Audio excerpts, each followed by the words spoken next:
New developments in the Barcelona terror attack that killed 13 and injured more than 120 people last week. After a massive manhunt, Spanish police confirming they shot and killed the suspected terrorist who drove a van through a crowd in the heart of Barcelona. Authorities say that 22-year-old Yunus Abu Yaqub was wearing a bomb belt. It appeared to be fake. He was carrying knives when they caught him today in a town about 35 miles west of Barcelona. He's one of 12 terrorists. It was a major terror cell linked to the attacks. None of these terrorists had any prior known link to terror. With me now, American Islamic Forum for Democracy president and host of the Blaze radio podcast, Reform This. He's Dr. Zuhdi Jasser. Good to see you, doctor. Nice to be with you, Liz. Thank you. Okay, he's now dead. I mean, so these vehicle terror attacks there's been 10 of them over the past year. Aaron Cohen, he's a terror expert. He is now saying we should kick out the family of terrorists once and for all, once a family member kills or maims. He's saying that's just what could stop terrorists. They care about nothing else but their families. What do you say? Well, I think certainly the family network of support needs to be apprehended, needs to be held to justice, but just to kick them out if they didn't know anything about it would be unconstitutional and not really the way you fight ideology. Because remember, the reason they're doing these acts of terror, ISIS wants to inspire them, is they want to make the West and the lure of liberty and freedom to be no longer attractive to Muslims so that they can then be radicalized and help build the caliphate. I think law enforcement has a problem, Liz, when you have an imam that was in prison for 4 years for hashish smuggling, comes out, becomes an imam. His name is El Mati. He was killed in the bomb explosion a day before the act in Barcelona.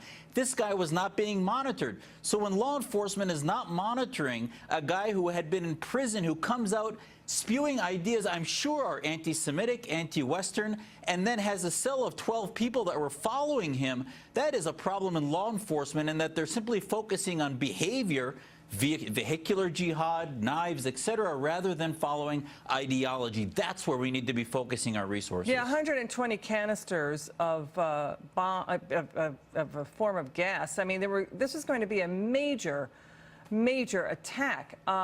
And that basically, those bombs went off. They incinerated themselves and the imam.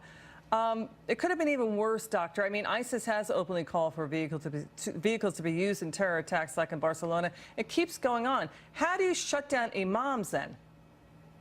Well, we shift from focusing on behavior, which is countering violent extremism, to finally focusing on countering violent Islamism. All of these ideas, be it violent or especially the non-violent ones that are preaching anti-Westernism against our foreign policy, that say Muslims are victims, they're trying to suppress speech against Islam, or they call it Islamophobia. All of these groups and imams that are radicalizing and separating our community out need to be under monitor. It's not right now. They tell you, the Spanish will tell you that they're monitoring 18,000 who've traveled back and forth. Well, that's too big of a group. Narrow that down into those who are Islamist in their ideology. Well, how do you shut them down then? But how do you shut down an imam then? Well, you don't shut it down, you monitor it, so that all of a sudden, if you're monitoring these guys that are under suspicion, you don't shut it down because it's free speech. Otherwise, you can't monitor it. But then if they're starting to gather propane canisters, if they're starting to have certain conversations that speak to committing an act and forming as a cell, then you're able to shut it down. But if they're not monitoring the ideas, the precursor ideas before they become violent, then we're never going to get to them, you know, in enough time. So it's not about shutting down the speech, because then you push them underground. And Liz, every Middle Eastern country has proven, Saudi Arabia, Egypt, Qatar, they all prove that when you try to shut them underground and shut them down, it actually increases the threat of terror. Thought exercise. What if Antifa showed up protesting an imam or a hate mosque like that? What would happen?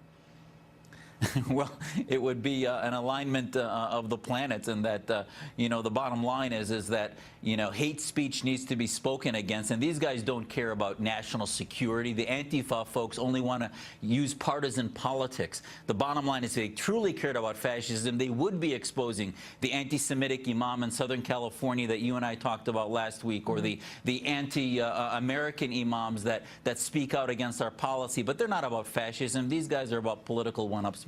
Good to see you, doctor. We love having you on. Dr. Zuhdi Jasser there. Thanks again.